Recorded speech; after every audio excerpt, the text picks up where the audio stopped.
Here's something strange. There's a lung cancer that can grow and spread so quickly that it often becomes serious in a short amount of time. That's small cell lung cancer, SCLC for short. Lung cancer often starts in the cells lining the airways, the tubes that move air in and out. Under a microscope, small cell lung cancer cells often look small and blue, packed tightly together. That's where the name comes from. SCLC is often aggressive and tends to spread early, and because of that, many people discover it after it has already spread beyond where they expected. That's not meant to scare you. It's meant to explain why the tests in this video matter. When a cancer moves fast, the plan has to be fast and thorough too. Let's be direct. Cigarette smoking is the main cause of SCLC, and most people diagnosed have smoked or used to smoke. Other risks can matter too, like radon, asbestos, and prior radiation therapy to the chest, but smoking is the biggest headline. Here's the twist. Quitting still matters after diagnosis. It can lower the chance of new lung tumors forming later, and it may help your body tolerate treatment better. Quitting nicotine is brutally hard. Doctors know that. Ask for help. Counseling, medications, whatever increases your odds. Now, symptoms. And this is where SCLC can get sneaky, because symptoms depend on where the cancer is growing or has spread. In the lungs or airways, chronic cough, bloody mucus, wheezing. In the chest, hoarse voice, trouble swallowing, chest pain, swelling, trouble breathing, feeling lightheaded. If it spreads to the head, brain, headache, confusion, slurred speech, trouble walking, poor coordination, weakness. If it spreads to the abdomen, pain, yellowing of the skin or eyes, fatigue, and other systemic symptoms.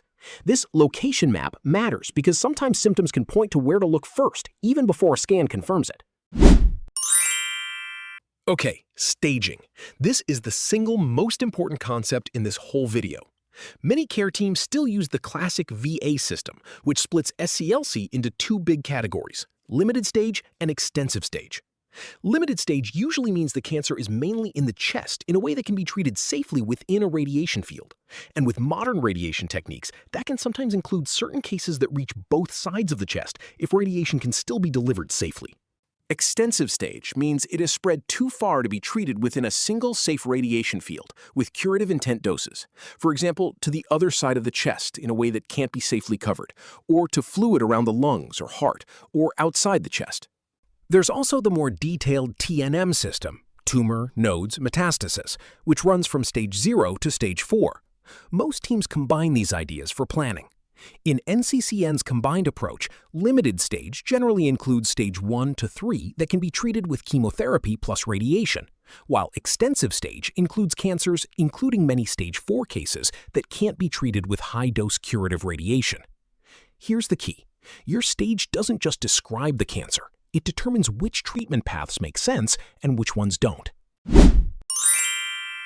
Before anyone chooses a treatment plan, your team needs a full picture. Most people start with diagnostic CT imaging of the chest, abdomen, and pelvis. Pelvis may be included depending on the situation. Then comes brain imaging. MRI of the brain is preferred because it can detect smaller tumors.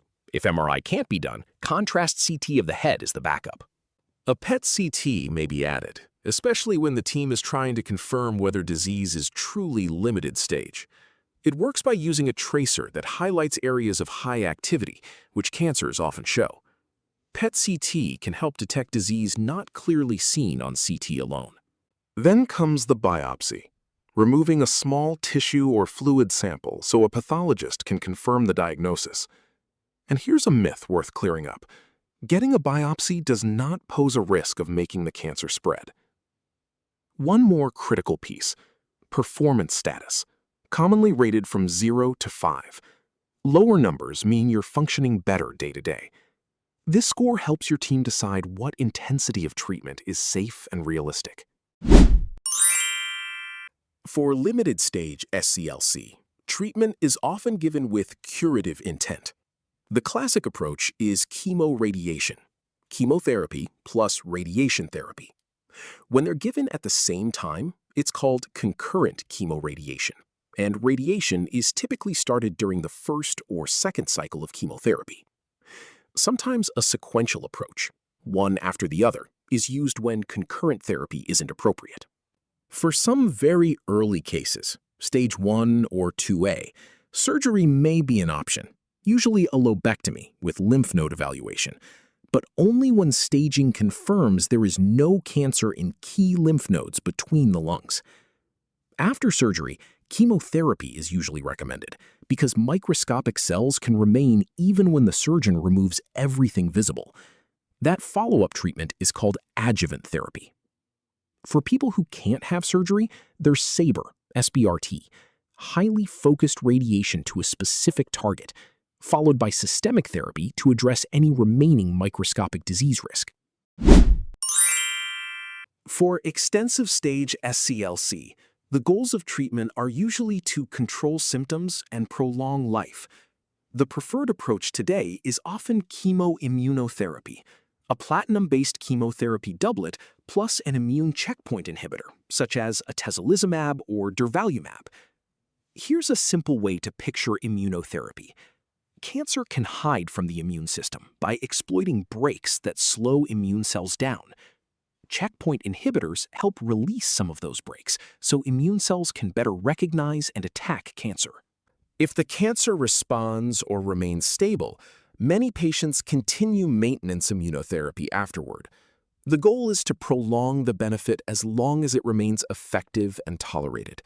And yes, not everyone is a good candidate for immunotherapy. For example, some people with certain autoimmune diseases or those needing immunosuppressive medications may not be able to receive it safely. In those cases, treatment may be chemotherapy alone. SCLC has a strong tendency to spread to the brain.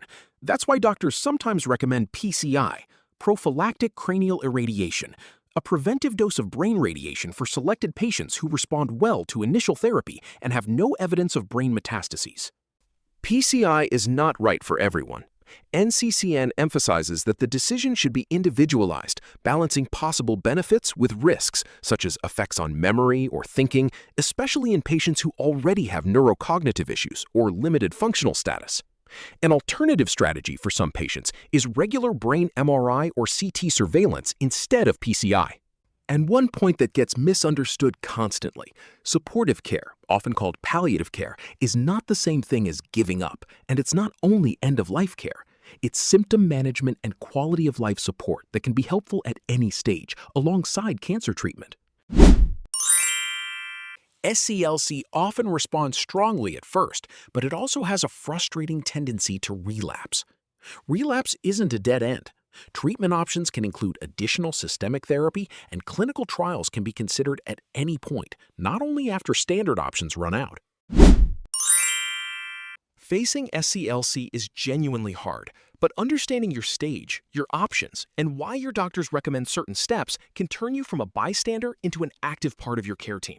Ask the hard questions. Get a second opinion if you want one. Bring someone with you to appointments. Keep notes. You were with MedVivid. If this video helped you understand the road ahead a little better, hit subscribe, turn on the bell, and drop a comment. Tell us what topic you want next. We're listening. MedVivid. We make medicine simple.